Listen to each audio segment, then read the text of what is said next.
시청자 여러분 안녕하십니까? 출발 성공 투자 박민영입니다. 안녕하세요. 김수정입니다.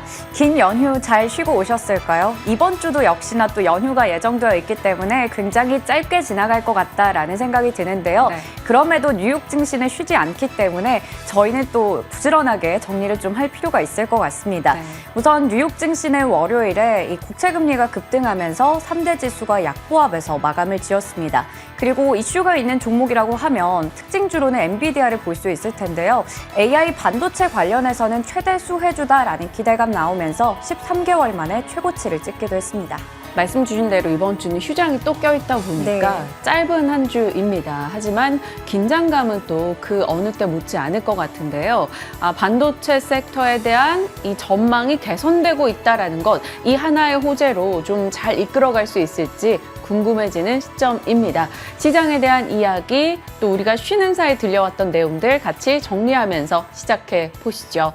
일단 지난 금요일장 기억들 다 안 나실 겁니다. 저도 그랬어요. 그래서 정리를 하는 과정에서 좀 내용들을 많이 담아봤습니다. 이날도 코스피가 조금 더 강한 시세가 나왔습니다. 최근 들어 조금 반복되는 패턴인 거죠. 2차 전지 종목군들의 영향 비중이 좀 크기 때문에 2차 전지 변동이 커지자 코스닥의 변동이 나날이 커지고 있는 상황입니다. 일단 상대적으로 코스피 대형주 쪽으로 자금 유입이 들어오면서 코스피는 0.2% 올랐고요. 이날 코스닥은 0.8% 빠졌습니다.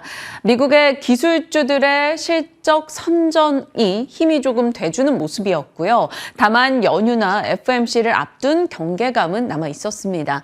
장중 외국인의 수급이 뚜렷이 어떤 방향을 보여주진 못했는데요. 장 막판에 외국인의 프로그램 매수가 엄청나게 유입됐습니다. 그래서 외국인의 금액 기준으로 매수 강도는 꽤 좋은 하루였었고요. 외국인이 금액 기준으로 이날 가장 많이 산 코스피 내에서 종목들 보면 순서가 삼성전자, SK하이닉스, 네이버 카카오, 삼성전기 순이었습니다. 외국인이 삼성전자로의 매수 강도를 계속 키워가고 있습니다. 4월 들어서 외국인은 삼성전자로만 3조 원을 샀고요. 이 정도의 금액을 개인들이 코스닥에서 또 3조 원을 매수하기도 했습니다. 코스닥 내에서 일부 종목으로 집중이 되고 다른 종목으로는 변동이 확대되면서 2차 전지 내에서도 각자 도생의 움직임이 나타나고 있습니다. 자, 금요일장 올랐던 것들은 반도체, 네이버 카카오, 모처럼이어서 반가웠습니다. 잠시 후에 이에 대한 브리핑 수정 앵커가 준비해 줄 거고요. 금융이나 호텔 레저 쪽도 강세였어요. 호텔 레저 같은 경우는 중국을 제외한 다른 국가의 관광객 유입이 많았다라는 통계 등이 힘이 돼주기도 했습니다. 그 밖에 게임과 엔터 강했고요. 이날 2차 전지 쪽은 하락세, 자동차, 기계, 방산, 로봇 등도 내렸습니다. 차익 실현 물량을 조금 맞아갔죠. 시간 외에서는 페라이트 관련한 종목들, 또 SG증권발 연쇄 급락이 좀 진정되는 분위기가 형성되면서 금요일 장중부터 시간 외까지 SG 사태로 인해 하한가 맞았었던 종목들이 급등 흐름 나오기도 했습니다. 그리고 장 마감과 동시에 호텔신라가 실적을 내놨는데 예상을 상회하면서 시간 외에서도 빨간불을 켰습니다. 이게 금요일장까지의 내용이었고요. 이 이후 소식들 점검을 해보죠. 다음 장 넘겨봅니다. 일단 뉴욕장은 우리가 쉬고 있는 사이에 하루 오르고 하루 내리는 흐름이 나타났습니다. 일단 지난주 마지막 거래일 기준으로 본다면 일단 오른 채로 거래를 마쳤어요. 하지만 출발할 때 그렇게 분위기가 좋지는 않았었습니다. 근원 PC 물가지수가 여전히 견고했고 1년 기대 인플레이션도 예상보다 높았습니다.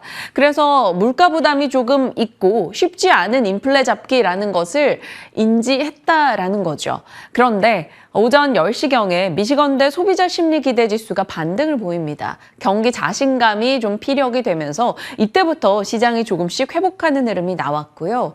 그날의 특징주는 퍼스트 리퍼블릭 법정 관리 가능성이 제기가 되면서 장중 43%, 시간 외에서 33% 급락이 나오기도 했습니다.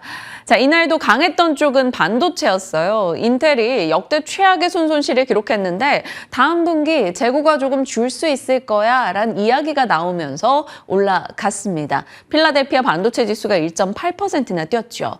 그리고 오늘 새벽 마감한 뉴욕장입니다. 장 출발 대비 상승폭을 반납하면서 결국에는 모두 하락으로 거래를 마쳤어요. 하락폭 자체는 크지 않았습니다. 좀 지독한 경계감이 느껴진다라는 게 많은 시장 참여자들의 느낌이었습니다. 그에 대한 경계는 당연히 FOMC를 앞둔 관망세가 되겠죠. 자, 엔비디아가 오늘 새벽 마감한 뉴욕장에서도 강세 움직임을 나타냈습니다. 4% 정도 뛰었고요. 반도체가 견조한 흐름 나타났습니다. 그리고 퍼스트 리퍼블릭 법정 관리 가능성이 실제로 벌어졌네요. JP 모건 측에서 퍼스트 리퍼블릭을 인수한다라는 소식이 들려왔습니다. 이게 아마 오늘 새벽 마감한 그리고 우리가 쉬는 사이에 들려왔던 뉴욕장 내에서는 가장 큰 뉴스가 아니었을까 싶어요. 다음 장 가보겠습니다. 자, 섹터로 보시죠. 지난주 마지막 거래일 그리고 오늘 새벽 마감한 뉴욕장입니다. 섹터별, 종목별 흐름을 딱 보시면 특징을 꼽아보죠. 반도체 쪽입니다. 이날도 반도체가 인텔을 중심으로 강한 시세를 기록했고요. 오늘 새벽 마감한 뉴욕장도 반도체가 비교적 견조했습니다. 엔비디아가 아주 강한 시세를 끌어줬죠. 그리고 전력 반도체, 차량용 반도체 등을 생산하는 온세미컨덕터가 예상을 상회하는 실적을 내놓으면서 8% 정도 올라간 것도 호재였습니다. 다만 반도체 내에서도 마이크론이 3% 정도 이상 떨어졌습니다. 마이크론은 요즘 다른 반도체와 차이점이 있죠. 미국과 중국의 반도체 갈등 속에서 언제나 그 중심에 마이크론이 들어가 있다는 겁니다. 중국의 사이버 수사에 대한 이야기 등이 또 나오면서 마이크론은 반도체 상승에 동참하지 못했습니다. 또 다른 특징으로는 모든 날들을 관통하는 헬스케어, 방어적 성격을 띠고 있기 때문에 좀 더 강한 시세를 보여줬고요. 아마존의 부진이 계속됩니다. 아마존은 실적 내놓고 나서 아마존 웹 서비스에 대한 우려감, 클라우드 서비스에 대한 지적 등이 좀 언급됐죠. 그러면서 연이틀 하락했습니다.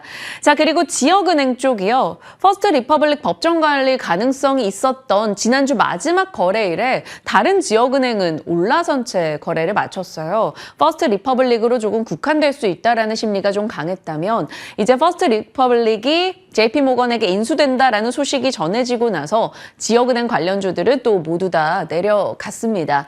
어찌됐건 지역은행 이슈가 하나의 리스크로 계속해서 부상이 될 수 있다라는 좀 여지를 남겨둔 상황이죠. 그리고 GM과 포드가 테슬라가 흔들려도 강한 시세를 보여줍니다. 미국 내에서도 전기차로 전환 속도가 지금만큼 엄청 빠르게 기대만큼 빠르진 않을 것이다라는 얘기가 나와요. 그러다 보니까 내연기관차에서 나름 안정적인 캐시카우를 두고 있는 전통 자동차 업체들 그들에 대한 관심도가 상대적으로 안정적인 선택지가 될 거다 이런 얘기도 등장을 합니다. GM 포드가 오늘장에서는 그래도 올라선 채 거래를 마쳤고요. 유가 향방에 따라 에너지는 희비가 엇갈리네요. 엑소모빌, 쉐브론 등이 나름 괜찮은 실적과 함께 지난주 마지막 거래일에는 유가가 오르자 상승했다가 오늘은 유가가 떨어지니까 또 내려가는 흐름 나타났습니다. 자, 이렇게 우리가 쉬는 사이에 뉴욕장 봤고요. 은행 사태 일지를 다시 꺼내들게 됐습니다. 지난 3월부터 시작해서 은행 사태 일지를 계속해서 보여드렸다가 한동안 멈췄었죠. 4월에는 거의 열어보지 않았던 내용입니다. 3월에 실버게이트 이슈 있었고 실리콘밸리 뱅크 파산, 시그니처 뱅크 파산, 그리고 그 밖에 여러 가지 소식들을 거쳐왔다가 이번에 퍼스트 리퍼블릭이 실적 내놓으면서 예금 인출이 벌어지고 있다는 것을 확인했죠. 그러면서 파산 가능성이 거론되다가 순식간에 파산이 됐습니다. 그리고 나서 정말 순식간에 은행 사태 전형적인 특징이죠. 최근에 소방수가 등장을 합니다. JP모건에서 퍼스트 리퍼블릭 인수 결정까지 5월에 은행 사태가 추가가 됐네요. 어찌됐건 JP모건에서 이 퍼스트 리퍼블릭의 예금 140조 원 규모, 자산 307조 원을 모두 다 떠안는 인수하는 쪽으로 리스크를 많이 확 줄여주는 쪽으로 방향을 잡았습니다. 제이미 다이먼 이 JP모건 CEO는 은행 위기 이로써 대부분 끝났다라는 코멘트까지 말했죠. 하지만 일단 대형 은행들은 비교적 견조했으나 지역은행은 추가 하락을 기록하면서 정말 끝일까에 대한 우려감은 남겨뒀습니다. 왜냐하면 벌써 실버게이트, 실리콘밸리뱅크, 시그니처뱅크, 퍼스트 리퍼블릭까지 총 4개의 은행이 파산을 한 상황인 거죠. 글로벌 금융위기 때보다도 훨씬 더 이들의 자산 규모가 굉장히 큰 은행들이 파산하고 있기 때문에 여기서 더 갈 것인가 아닐 것인가 조금의 불안감은 남겨둔 상황입니다. 거기다가 버크셔 해서웨이 찰리 먼거 부회장이 상업용 부동산 시장 폭풍이 우려된다라는 코멘트를 또 했어요. 상업용 부동산 대출 비중이 많은 게 또 중소 지역 은행이다 보니까 그로 인한 추가적인 리스크 남겨둬줬습니다. 3월 달에 전해드렸던 내용이죠. 파이낸셜 타임즈가 다음 뇌관은 상업용 부동산이 될 것이다 라고 얘기했던 것도 문득 생각이 나네요. 대출이 줄어들고 신용경색, 경기 우려로 이어진다면 계속해서 이 지역은행에게는 악순환이 될 수밖에 없습니다. 이런 은행 부분까지 들여다봤고요. 다음 장 가보겠습니다. 자, 이 타이밍에 FOMC 이번 주 예정이 돼 있네요. 사실 중소 지역은행에겐 금리 인상이라는 것은 역마진을 말하는 거죠. 자, 화수목금 일정입니다. 일단 오늘은 졸츠 보고서 발표되고요. 오늘 밤에 듀폰이나 화이자, 화학 섹터에서 실적 내놓습니다. 그리고 오늘 국내에서는 이런 기업들 실적 나오니까 체크하시고요. 내일 아침입니다. AMD와 스타벅스, 포드에서 실적 내놓고요. 그리고 나서 목요일 새벽에 우리가 FOMC 회의 결과를 열어보게 됩니다. 그리고 그날 아침 퀄컴 실적까지 자리하고 있죠. 그리고 금요일입니다. 우리는 휴장입니다만 금요일 아침에는 우리 애플의 실적까지 확인하게 되네요. 자, 이번 주 가장 중요한 일정으로는 이 두 가지를 잡아볼 수 있을 것 같아요. FOMC. 일단 은행 사태 이후에 시장에서는 연준의 유동성이 단기적으로 공급된 상황이죠. 그리고 상대적으로 안정적인 재물을 가진 빅테크 쪽으로 자금 등이 많이 유입됐습니다. 빅테크 위주의 강세라는 것은 어찌 보면 되게 선택지는 심플할 수 있으나 랠리적인 측면에서는 취약성을 띠고 있습니다. 과연 FOMC에서 어떤 이야기가 나오느냐에 따라서 지속될지, 이 랠리가 이어질지 그 여부는 힌트를 받아볼 수 있을 것 같고요.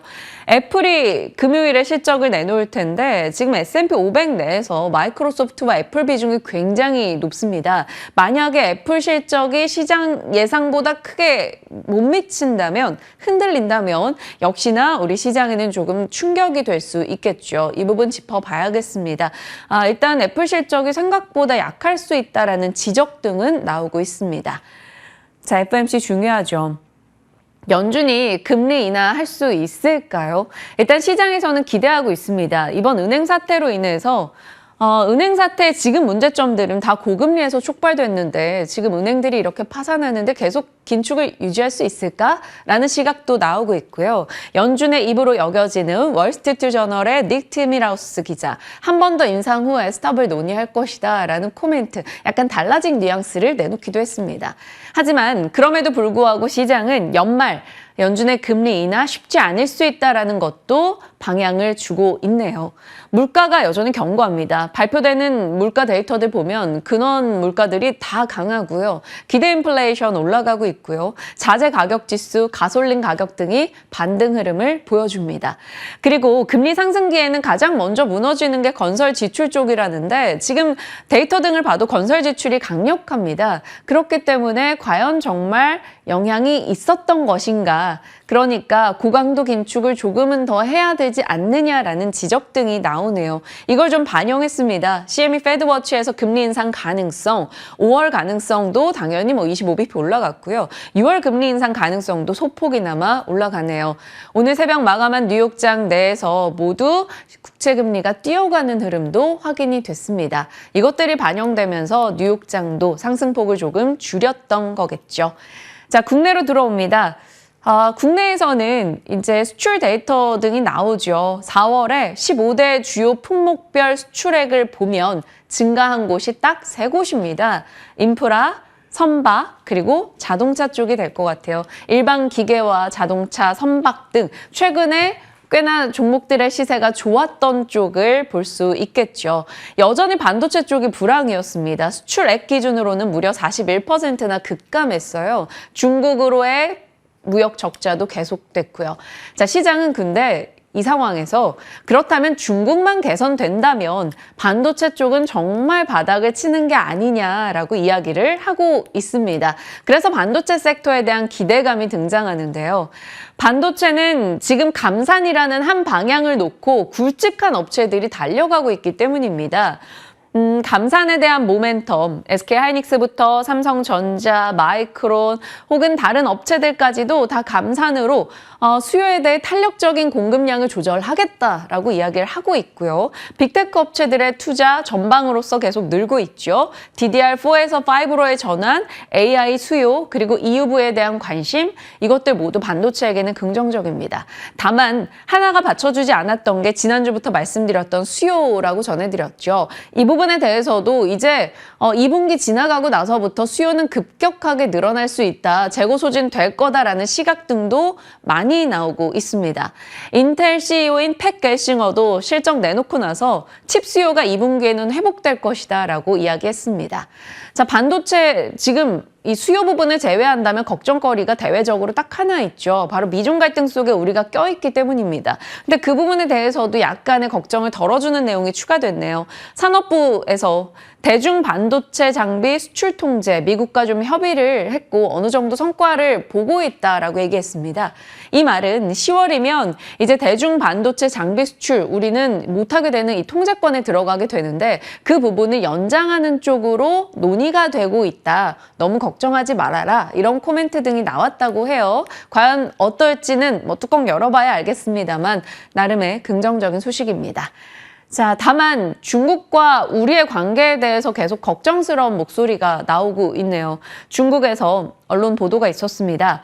한국의 극단적인 친미 정책은 한국에게 악몽이 될 것이다 라고 지적했어요. 미국이 제공하는 투자나 보호보다 한국이 잃게 되는 경제적 측면 혹은 안보적 손실이 더 클 것이다 라고 굉장히 센 코멘트가 나왔습니다. 북중러의 보복 한국에게는 악몽이 될 것이다 라는 경고였죠. 이런 미중 갈등 그리고 한중 갈등 이런 얘기가 나올 때 최근 들어서는 단발적으로라도 히토류 쪽이 올라가는 흐름이 있었고요. 소비주들이 그동안 부침을 많이 겪다가 지난주에 조금씩 회복되는 흐름이 있었거든요. 호텔신라 호실적 내놓고 장중부터 시간외까지 또 올라가는 흐름도 있었기 때문에 과연 이 부분에 좀 찬물을 끼얹게 될 것인지 달리 봐야 되는 것인지 궁금해집니다. 자, 그 밖에 산업 뉴스입니다. 사우디 관련한 모멘텀 일부 뉴스가 있었고요. 원전주가 사실 한미 정상회담 이후 실망감 속에 엄청나게 빠진 상황이죠. 단독 뉴스긴 합니다만 일단 미국 웨스팅하우스에서 한국 안 된다라고 제동을 걸었다라는 소식이 들려오면서 심리가 좀 더 위축이 됐었죠. 그런데 일부에서 또 미국 뉴스케일이 한국에 소형 원전 짓는다라고 해서 관련한 쪽은 또 달리 봐야 되는지 헷갈리는 뉴스 등이 나오고 있습니다. 그 밖에 로봇 쪽이요. 지난 금요일에 차익 실현 물량 맞긴 했습니다만 로봇 시장의 성장에 대한 이야기는 계속 나오는 만큼 어찌 봐야 될지 뉴스적인 측면에서 체크해 보시길 바랍니다. 자, 쉬고 있었던 사이에 뉴스들을 정리해봤고요. 지난 금요일장에서 가장 반가웠던 건 네이버, 카카오 중에 하나였던 것 같아요. 네, 연초 대비해서 상당히 좀 부진함을 면치 못했던 네이버와 카카오 5월 들어서 초에 각각 실적 발표도 앞두고 있는데요. 관련해서 브리핑 준비해봤습니다. 확인해 보도록 하겠습니다.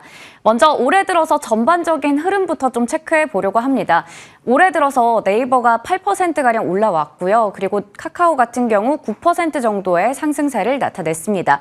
그런데 연초에는 이 글로벌적으로 챗 GPT에 대해서 굉장히 열풍이 불면서 이 네이버나 카카오도 뛰어들겠다 이러한 이야기들이 나오면서 관련주들이 정말 고공행진했었거든요. 그런데 1월 달에 보시면 각각 14%, 15% 올랐던 그 주가가 4월 들어서는 일제히 5% 가까이 하락한 걸 확인할 수가 있습니다.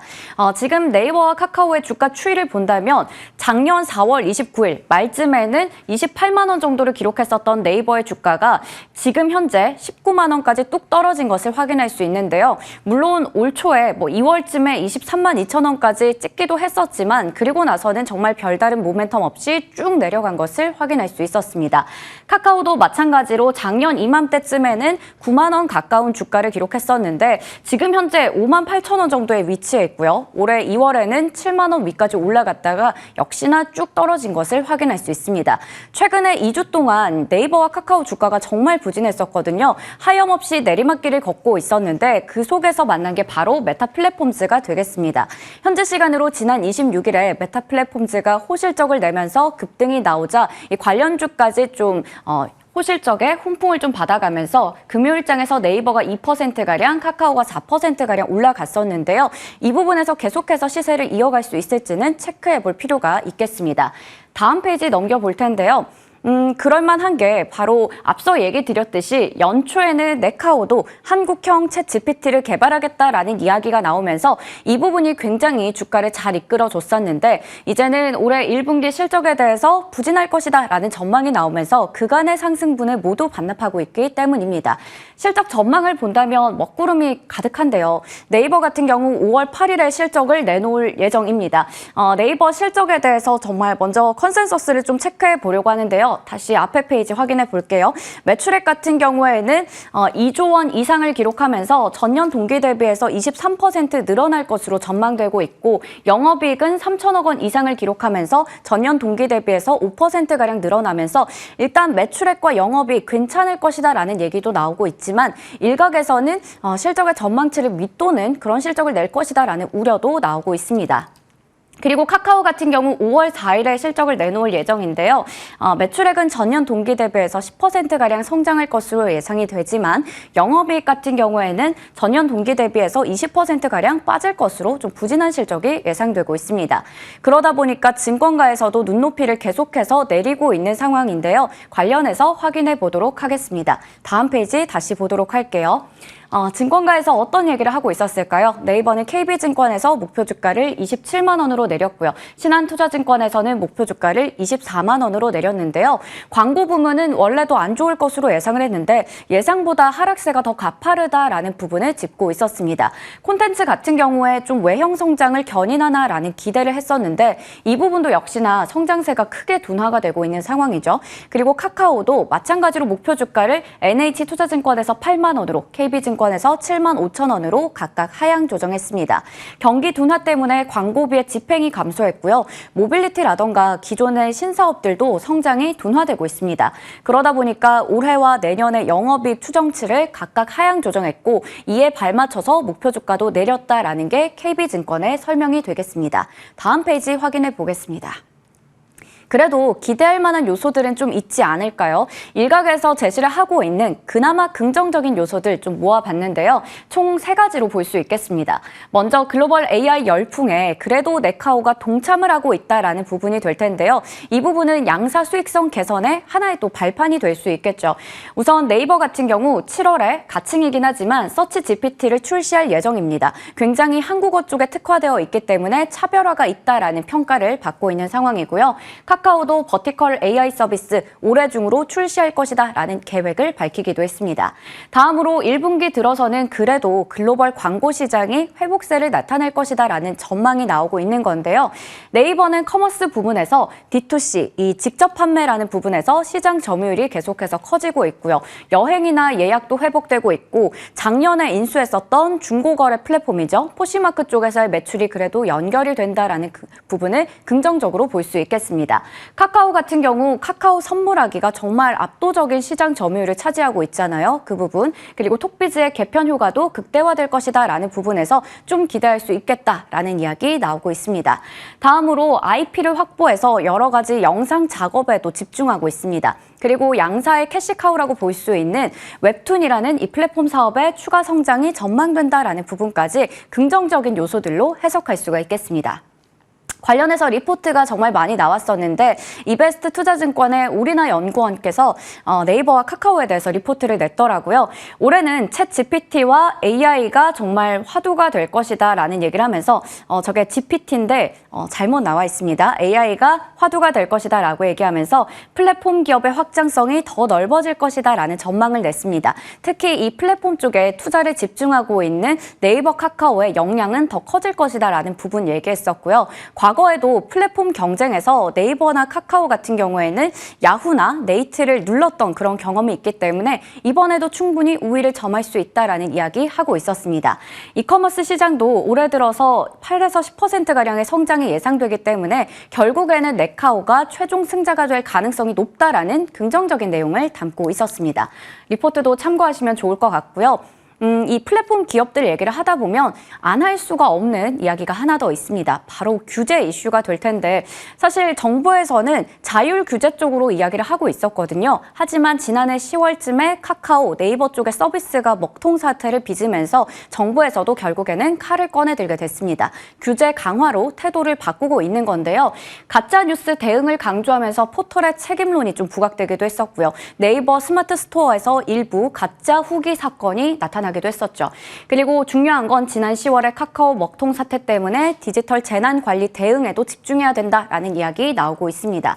관련해서는 데이터 센터의 이중화, 이원화 조치 마련하고 플랫폼 기업들이 디지털 재난 관리를 할 수 있게 여러 가지 계획을 수립하는 것을 골자로 담고 있었습니다. 거기다가 온라인 플랫폼 공정화법, 온플법이라고 하는 부분도 지금 다시 수면 위로 올라오고 있다라는 부분까지 플랫폼 기업들에게 하나의 좀 부담이 되는 요소는 체크해볼 필요가 있을 것 같습니다. 자, 이번에는 카카오의 이런 계열사들 실적 발표 일정도 체크해 보려고 하는데요. 나머지 그룹주들 그러면 어떨까요? 일단 5월 2일과 5월 3일에 일제히 실적을 낼 예정입니다. 카카오 게임즈 같은 경우에는 영업이익이 전년 대비해서 30% 가까이 급감할 것으로 좀 예상이 되고 있는데요. 그도 그럴 것이 이 대표작들의 타이틀 매출이 좀 감소했기 때문이고요. 그 부분에 대해서 실적을 좀 유심히 볼 필요가 있을 것 같습니다. 올해 들어서 주가 거의 10% 가까이 빠졌거든요. 그리고 카카오페이는 최근에 뉴스가 하나 나왔더라고요. 미국의 증권사를 인수를 한다라는 소식 나오면서 해외 주식 거래 서비스를 강화하겠다라는 부분으로 해석할 수 있겠습니다. 마지막으로 카카오뱅크가 될 텐데요. 올해 순이익의 전망치가 일단 1분기에 전분기 대비해서 잘 나올 것으로 예상이 됩니다. 왜냐하면 그동안 저금리 영업을 정말 활발하게 잘했었거든요. 하지만 반면 이 무리했던 저금리 영업 때문에 실적이나 건전성이 악화될 수도 있다라는 이야기도 나오고 있기 때문에 실적은 좀 꼼꼼하게 체크해 볼 필요가 있겠습니다. 네, 마지막입니다. 국민주라는 위상이 어디로 갔는지 모를 정도로 주가가 너무 시들해진 네이버와 카카오. 실적 부진과 그래도 AI라던가 여러 가지 긍정적인 요소가 있다. 차별화라는 강점이 있다라는 두 가지 측면에서 볼 수 있을 텐데요. 과연 어느 쪽을 주목해보면 좋을지 실적 발표 이후에 진정 웃을 수 있는 쪽은 어느 쪽일지 얘기 나눠보겠습니다. 짜장면이냐 짬뽕이냐 고민하는 것처럼 언제나 네이버 카카오가 고민되는 시점인 것 같아요. 자, 이번에도 반등에 대해서 같이 고민해 보면서 전략 챙겨보도록 하겠습니다. 시장에 대한 이야기 지금부터 함께 채워가시죠.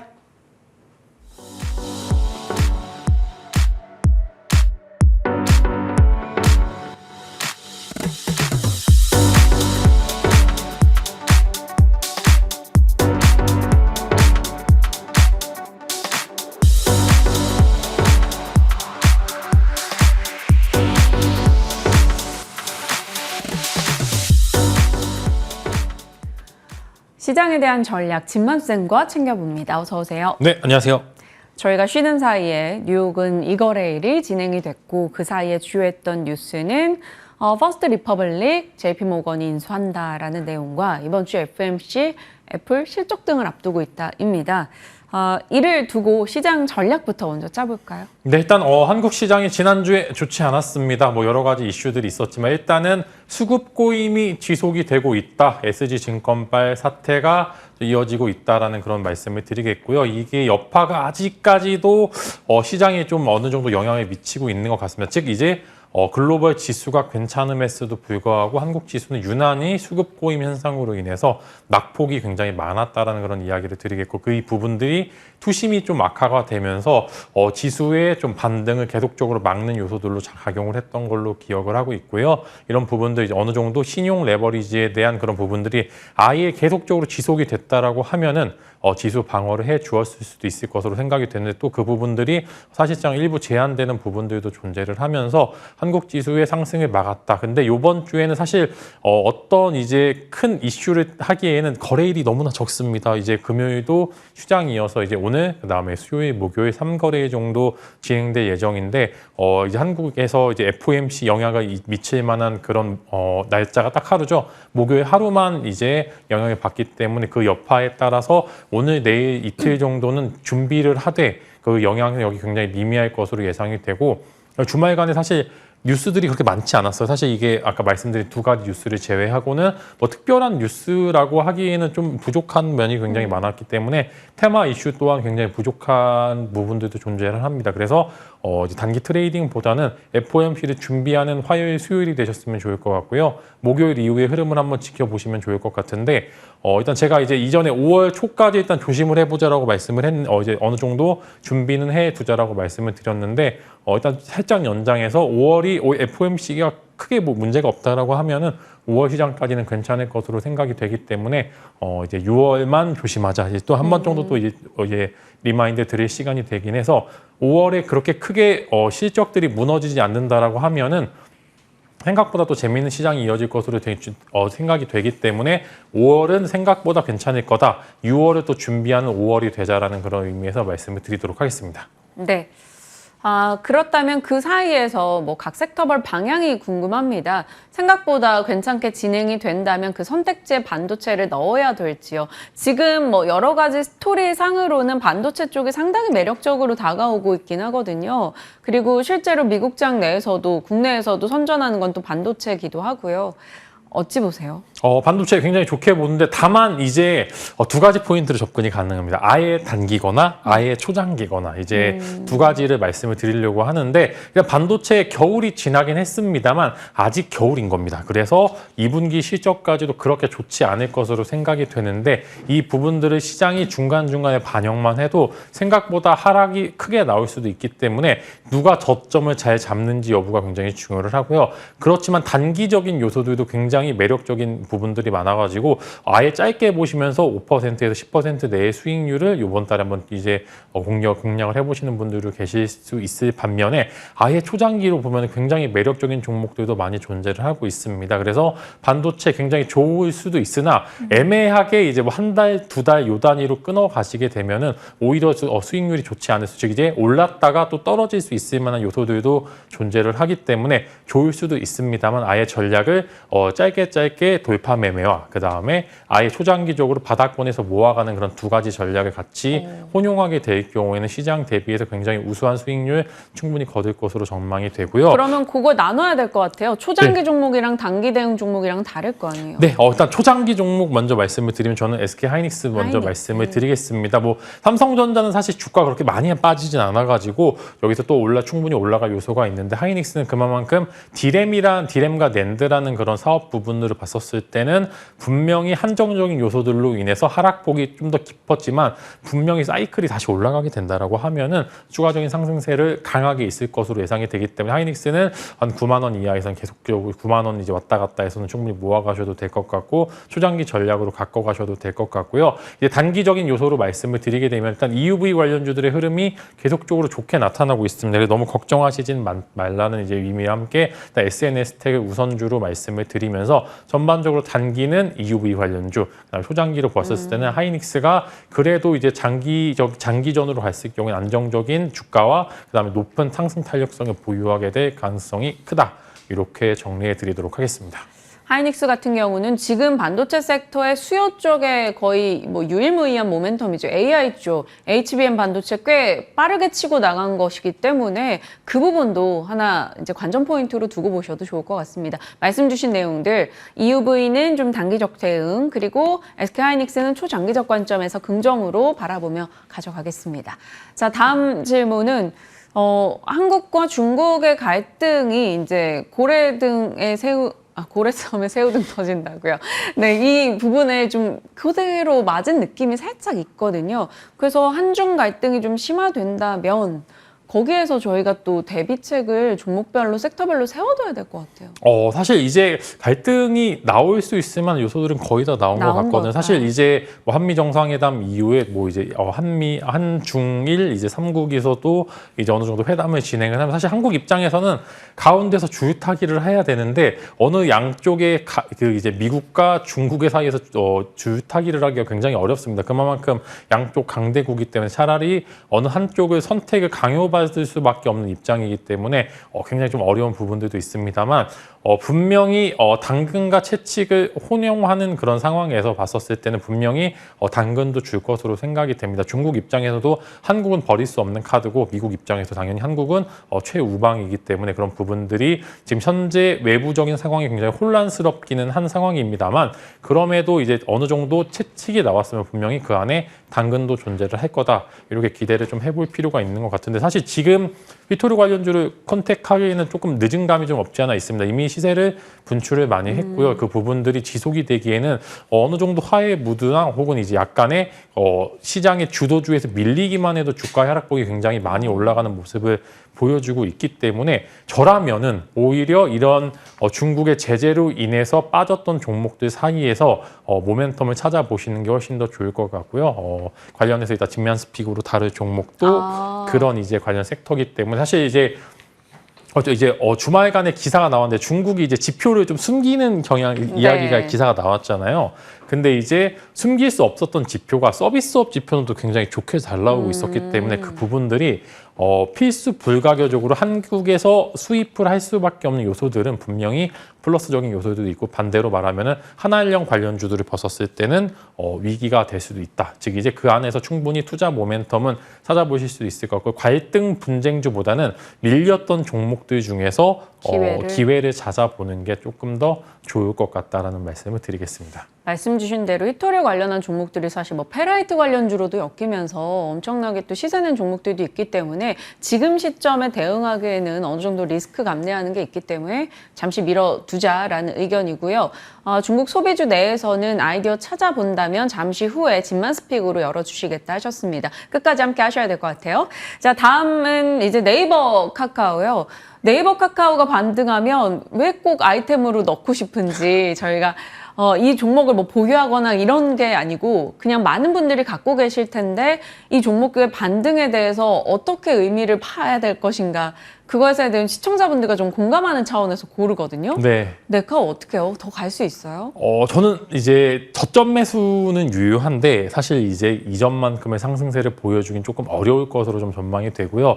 여러 가지 요소들이 있으면 당연히 이제 금리 인상이 마무리되는 시점에서 IT 공룡들, 이제 빅테크 기업들은 분명히 지수의 반등이 성공할 수 있을 것으로 생각이 되는데 이들 또한 만약에 지수가 부러졌을 때 중요한 이유인 경기 침체를 피해갈 수 없다라는 점에서 현재 주가에서 엄청난 상승을 기대하기보다는 기술적인 반등의 요소, 즉 이제 5에서 10% 구간을 계속적으로 주는 그런 이제 구간을 보여줄 것으로 전망이 되기 때문에 이런 부분들이 사실 좀 어렵긴 합니다. 이제 메타의 상승 아까 이제 코멘트 주셨는데 사실 이제 메타의 상승을 이야기할 때 인건비 감축이 주요한 포인트입니다. 사실 이제 뭐 매출이나 광고 요소들은 어느 정도 저점을 지나가는 부분들로 시장에서 반영을 하고 있는 것 같고 네이버 카카오도 마찬가지로 전반적으로 바닥은 지나가고 있는데 여기서 추가적인 모멘텀을 찾기에는 조금 이제 어려운 부분들이 많고 주도주에서 이탈될 가능성이 굉장히 크기 때문에 중간중간 이제 보통 한 달에 한 번씩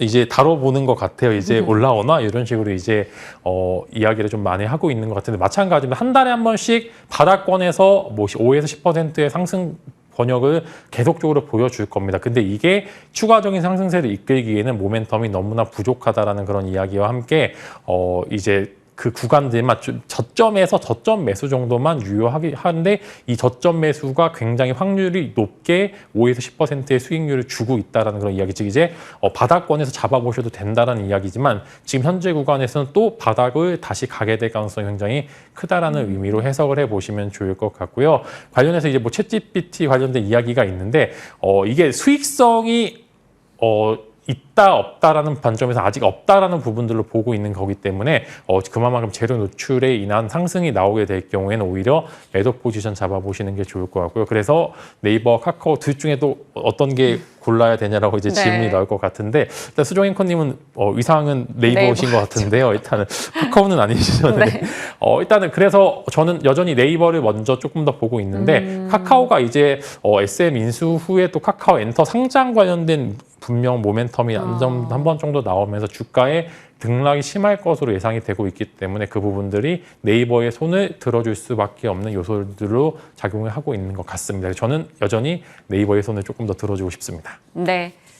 많은 분들이 네이버 쪽에 좀 더 무게를 실어주고 계시긴 하네요. 지켜보겠습니다. 자, 너무 궁금해서요. 곧장 갈게요. 진만스픽. 어떤 종목으로 좀 귀결될 것처럼 말씀을 주셨는데 중국 KBT 수요 확대 최대 수혜주는 해서 보니까 이루다라는 종목이에요. 미용 의료기기 주들이 3개월 차트 보면 대다수가 조금 우상향인데 이 종목은 좀 그렇지 못했거든요.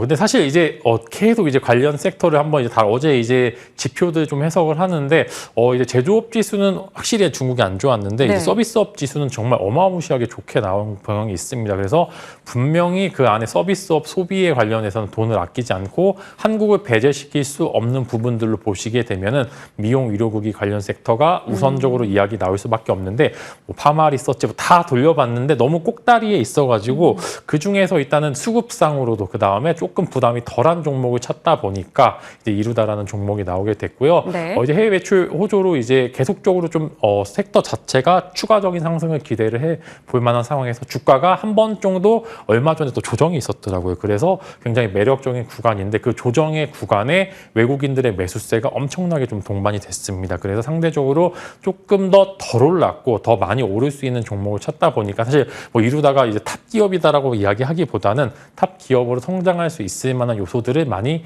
가지고 있다라는 그런 이야기에서 한번 관심 가져보시면 좋을 것 같고 기술적인 부분들로 전반적으로 굉장히 양호한 모습을 보여주고 있기 때문에 지수가 오르든 떨어지든 관련 섹터는 계속적으로 올라가게 될 가능성이 굉장히 크고요. 미용 의료기기는 굉장히 장점이자 단점이지만 그 달의 수출량이 너무나 매혹적으로 찍히기 때문에 이런 부분들이 다루기 정말 쉽지만 어렵다. 그런데 지금 현재는 계속적으로 좋게 나타나고 있기 때문에 이런 부분들 한번 참고해 보시면서 이루다라는 종목을 한번 공략해 보셔도 좋을 것 같습니다. 이루다 얘기해 주셨어요. 사명도 이루다. 네. 뭔가 수익을 좀 이뤄줬으면 하는 그런 마음을 받아보도록 하겠습니다. 이루다 다른 미용 의료기기 종목들 대비해서 조금은 덜 올랐다라는 메리트도 한 번 더 강조해 주셨네요. 자, 진만생과 좀 ASR 종목들이 몇 가지 있는데요. 그중에 한두 개만 골라볼게요. 일단 2월부터 4월까지 종목들 쭉 봤습니다. 다우데이터 지난 금요일 종목이었잖아요. 네. 그날 또 시세가 나긴 났어요. 근데 좀 무섭긴 해서 괜찮나요? 사실 이제 좀 짧게 코멘트 이제 해주세요. 짧게 코멘트에 추가적으로 짧게 좀 드시라고 얘기하는 게 이게 관련해서 조금 이제 주말간에 또 기사가 많이 나오고 이제 굉장히 또 재미있는 이야기들도 많이 나오고 있는데 일단은 시세가 나왔을 때 일단 매도해 보시는 게 좋고 왜냐하면 이제 갑자기 어떤 특별한 이슈 때문에 뭐 거래 정지라든가 그런 부분들이 충분히 동반이 가능하고 이제 뭐 사실 뭐 금융이나 금감원에서 또 제재를 한다라고는 하는데 뭐 사실 이런 이야기들이 먼저 했으면 조금 더 시장의 파급력이 적을 수도 있을 것으로 생각이 됐는데 소잃고 외양간 고치는 그런 식의 행태가 조금 마음에 들진 않지만 그런 관련해서 일단 종목 시세는 나왔고요. 그 나온 만큼에 일단은 챙길 건 챙기고 보자라는 그런 의미에서 말씀을 드리겠고 지난주에 조금 저도 위험하게 이야기를 하긴 했는데 그런 부분들이 시세는 잘 나와서 여러분들이 그 안에서 좋은 수익으로 잘 나오셨으면 좋을 것 같습니다. 네. 그리고 하나만 더요. HD 현대건설기계가 지금 40% 정도의 수익권인데 사실 뭐 볼보의 내부적인 데이터를 봐도 그렇고 국내 현대건설기계 이런 쪽을 들여다봐도 그렇고 이쪽이 수출이나 뭐 실적이나 괜찮거든요. 네. 끌고 가요? 사실 이제는 분할 매도 시기가 조금 온 것 같아요. 그래요? 이제 관련해서 돌파가 된 상황이라서 여기서 추가적인 시세가 더 나올 수도 있지만 분명히 누군가는 팔고 싶을 겁니다. 그래서 사실 시장의 유동성이 조금씩 줄어들고 있는 상황에서 가장 많이 오른 종목들부터 매도세가 나오는 부분들이 좀 있기 때문에 분명히 추가적인 상승세 가능하지만 한 번에 다 팔라는 이야기가 아니고 분명히 오늘부터 해서 다음 주까지 조금씩 매도를 해보시면서 수익은 또 줄 때 챙겨야지만 그 부분들이 수익이지 또 이제 또 그 부분들이 최대한 챙길 수 있는 부분들을 많이 챙겨 보시라. 그래서 지금은 매도 포지션으로 잡아 보시되 한 번에 다 매도보다는 하루에 20%씩 5월에 매도하는 그런 전략 전략을 사용해 보시는 게 조금 더 유리하지 않을까 싶습니다. 네, 알겠습니다. 최대한 시간 할애해서 또 많은 전략들을 담아봤습니다. 여러분의 투자 방향 설정에 참고해 보시길 바랄게요. 진만쌤이 좀 길게 갈 수 있는 종목과 짧게 대응하는 종목들을 유연하게 섞어주시니까요. 내용들 복귀해 보시길 바랍니다. 오늘 진만쌤과 함께 했습니다. 고맙습니다.